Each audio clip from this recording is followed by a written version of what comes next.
അജി, ഏത് പശ്ചാത്തലത്തിലാണ് വിജേഷ് പിള്ളയെ ED ചോദ്യം ചെയ്തതെന്നാണ് മനസ്സിലാകുന്നത്? 3 മണിക്കൂറോളം ED മൊഴിയെടുത്തെന്നാണ് വിജേഷ് പിള്ള ഇപ്പോൾ വെളിപ്പെടുത്തിയിരിക്കുന്നത്. ഇപ്പോൾ വിജേഷ് പിള്ള മാധ്യമപ്രവർത്തകരോട് കൊച്ചിയിൽ സംസാരിക്കുകയായിരുന്നു. പല മാധ്യമപ്രവർത്തകർക്കും ഈ വിജേഷ് പിള്ളയുടെ പ്രതികരണം എടുക്കാൻ സാധിച്ചില്ല. ഇപ്പോൾ കൊച്ചിയിൽ പിന്നെ ഈ മാധ്യമപ്രവർത്തകരോട് സംസാരിച്ചപ്പോൾ ഫെബ്രുവരി 27-ന് സ്വപ്ന തന്നെ വിളിച്ചതായും സ്വപ്നയുമായി നമുക്ക് രാവിലെ തന്ന ബൈറ്റുകളിൽ അതിനപ്പുറം തന്നെ വിജേഷ് പിള്ള ഒന്നും തന്നെ മാധ്യമപ്രവർത്തകരോട് പറയുന്നില്ല. പോയത് ബിസിനസ് കാര്യങ്ങൾ സംസാരിക്കാൻ വേണ്ടിയാണ്. വെബ് സീരീസിൻ്റെ ചിത്രീകരണം ഹരിയാനയിൽ നടത്താമെന്ന് പറഞ്ഞു. അതായത് ഈ വിജേഷ് പിള്ളയുടെ വണ്ടിയുടെ രജിസ്ട്രേഷൻ ഹരിയാന രജിസ്ട്രേഷനാണ്. ഈ വിജേഷ് പിള്ളയ്ക്ക് ഹരിയാനയിൽ അടക്കം ബിസിനസ് വേരുകൾ ഉണ്ട് എന്നാണ് ഈ ഘട്ടത്തിൽ എനിക്ക് പുതിയതായി പറയുവാനുള്ളത്. അതായത് ഈ വെബ് സീരീസിൻ്റെ 30% സ്വപ്ന ആവശ്യപ്പെട്ടതായും ഈ വിജീഷ് പറഞ്ഞിട്ടുണ്ട്.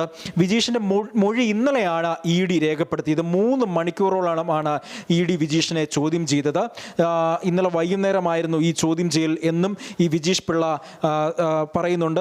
ഇപ്പോൾ മാധ്യമപ്രവർത്തകരോട് വിജീഷ് പിള്ള സംസാരിക്കുകയാണ്. നിയമ നടപടിയുമായി മുന്നോട്ട് പോകുമെന്നടക്കമുള്ള വാർത്തകൾ, മറ്റൊന്നും പുതുമയില്ല. എല്ലാം രാവിലെ പുലർച്ചെ നമ്മളോട് പറഞ്ഞ കാര്യങ്ങൾ മാത്രമാണ് ഇപ്പോൾ വിജീഷ് പിള്ള പറഞ്ഞത്.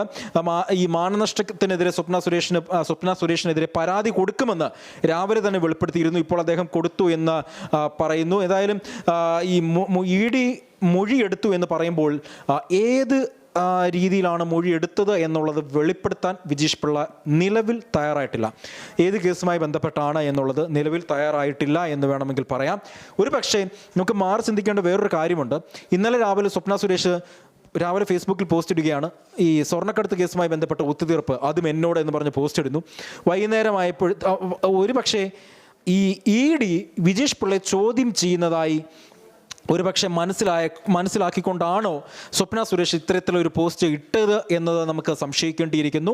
ഏതായാലും മൊഴിയെടുപ്പിന് ശേഷം വൈകുന്നേരത്തോടുകൂടെ വിജേഷ് പിള്ള ഫ്രീ ആകുന്നു. വിജേഷ് പിള്ള ഫ്രീ ആയി കഴിഞ്ഞതിന് ശേഷം സ്വപ്ന സുരേഷ് ലൈവിൽ ആരോപണങ്ങളുമായി രംഗത്ത് വരുന്നു. ഇന്ന് പുലർച്ചെ ഈ ആരോപണങ്ങൾ വിജേഷ് പിള്ള നിഷേധിക്കുന്ന സാഹചര്യങ്ങൾ വരുന്നു. പ്രധാനമായും പറയുന്നത് സ്വപ്ന സുരേഷും താനുമായുള്ള കൂടിക്കാഴ്ച അവർ വളച്ചൊടിച്ചു. അതായത് ബിസിനസ് പരമായ OTT പ്ലാറ്റ്ഫോമുമായി ബന്ധപ്പെട്ട